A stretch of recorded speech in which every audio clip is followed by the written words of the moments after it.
কি রে ভাই, কি সব দেখছিস ফোনের মধ্যে? রিলের দুনিয়া, রিলই দেখি। আরে রিলস ঠিক আছে, আরে বসন্ত তুমিও? চ্যাটিং।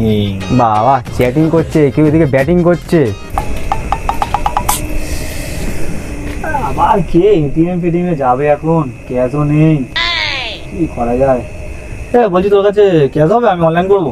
না ভাই হবে না রে। আচ্ছা ভাই, তোর কাছে কি হবে? না রে ভাই, টাকা পয়সা কিছু নেই, বুঝতেই তো পারছিস মাসের শেষ। কারোর কাছে টাকা নেই, এদের কাছে কি করা যায় বলতো? ভাই এগুলো কিন্তু ঠিক না, সবাইকে জিজ্ঞাসা করলে আমাকে জিজ্ঞাসা করলি না। আরে ভাই, তোর কাছে হবে কি হবে না সেই জন্য আমি আর জিজ্ঞাসা করিনি, বুঝলি? তাও ভাই বন্ধুত্ব খাতিরে একবার তো জিজ্ঞাসা করতে পারতিস আমাকে। আচ্ছা ভাই ঠিক আছে, তোর কাছে ক্যাশ 500 টাকা হবে? আমি অনলাইন করছি, দে। হ্যাঁ রে ভাই, আমার কাছে পাবে না ভাই। हे प्रभु हे हरि राम कृष्ण जगन्नाथ प्रेमानंद ये क्या हुआ?